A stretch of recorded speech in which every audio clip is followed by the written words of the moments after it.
So, we've been talking about the Second Battle of Geonosis a lot on this channel, and I figured to round off the discussion on this battle, we can discuss what happened to Geonosis after that second battle. I'm Colin, and this is Sci-Fi Deep Dive.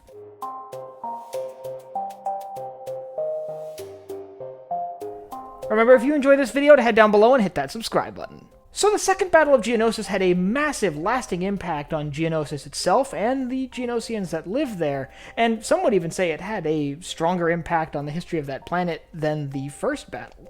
After all, the first battle ended with the Republic leaving and basically abandoning Geonosis as a stronghold to fight battles elsewhere in the galaxy. The second battle led to a long-term Republic occupation, one that would last for the rest of the war.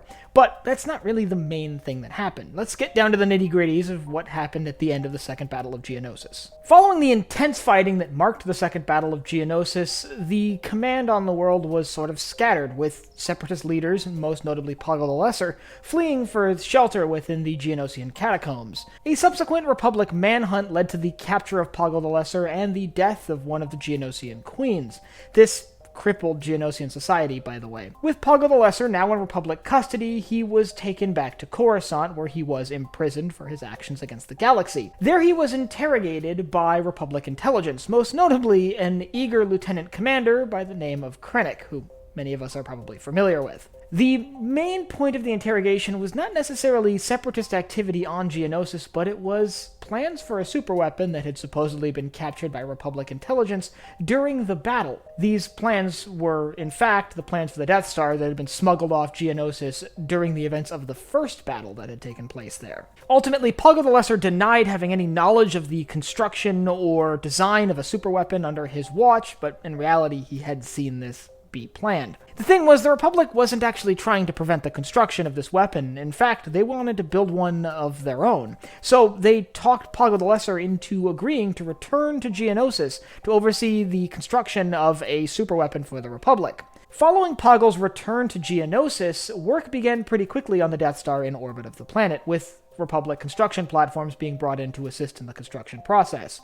The Geonosians, as I mentioned in a previous video, actually needed work to continue functioning as a society, and there was this belief that they needed the leadership as well, hence why Poggle the Lesser was allowed to return in the first place. So with Poggle the Lesser leading the Geonosians and the Geonosian workforce directed towards a new project, instead of building battle droids, it was building this massive battle station in orbit over the planet, the Geonosians were effectively put back to work, this time working for the Republic. But all of this was a ploy carried out by Poggle the Lesser. You see, he didn't really plan to maintain Republic control over Geonosis, or himself for that matter. He was fairly allegiant to the Separatist cause. After all, he's one of the founding members. So, at the first opportunity he got, he inspired his people to riot and rebel against the Republic, and in the chaos he managed to slip off-world and reunite with the rest of the Separatist Council. He would remain away from Geonosis until his death on Mustafar at the end of the war.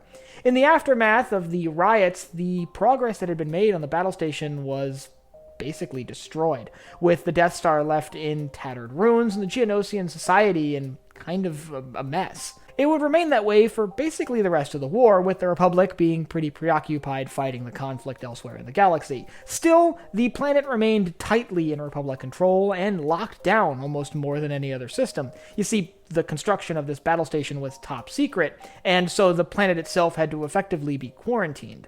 With the end of the war, though, and the rise of the Galactic Empire, the situation changed. With the Empire's new goals of following the Tarkin Doctrine, the drive to continue construction on the battle station was reinvigorated, and work quickly resumed on the Death Star. Originally, this renewed work revolved around the Geonosian labor forces that had been present during the first stages of construction, but it quickly shifted over to using a variety of different sources, including contractors, droids, and slave labor from across the galaxy. This also involved an elaborate network of space stations to funnel supplies to Geonosis in order to keep the construction project there secret. However, situations within the Empire were changing, and about 5 or 6 years into the reign of the Empire, there were some decisions made about Geonosis that would affect it long term.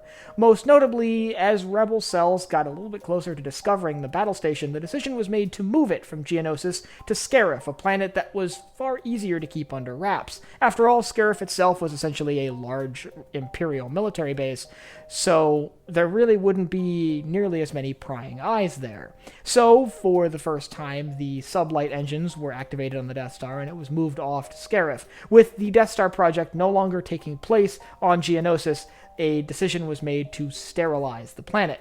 Poison canisters were released into the atmosphere, and within a matter of time, the Geonosian population was practically wiped out, with only a handful of survivors. Nearly a decade later, rebel forces would stumble on Geonosis and the remnants of the construction site that had been left there, a number of construction platforms having been basically abandoned in orbit when the program was moved to Scarif. On top of that, they discovered the ruins of the Geonosian civilization and began an extensive investigation as to what had occurred there. But ultimately, though, that marks the end of Geonosian society as we know it. Now, we know that a queen's egg did manage to survive the extermination, but what happened to it after that is kind of up in the air. And all of this occurred in the aftermath of the Second Battle of Geonosis, which saw the planet finally falling under Republic control. And if you'd like to learn how that battle started with the landing at Point Rain, I'll leave a link up here to my battle analysis on that. And I'd like to know down in the comments whether you think it makes sense for the Empire to have moved the Death Star from Geonosis to Scarif. After all, they had already put in all the infrastructure work to hiding supplies going to Geonosis, and they had done extensive work sort of turning Geonosis into a fortress. So, does it make sense to really shift so you have to do all that somewhere else, or should they have just locked down harder around Geonosis and try to keep it a secret there? And if you have anything else you'd like to see me cover in Star Wars, you can let me know down below in the comments. Last but not least, if you enjoyed this video, head down below, hit the like button, the subscribe button, and the bell icon so you get notified when I upload new videos. So for Sci-Fi Deep Dive, I'm Colin, and I will see you next time.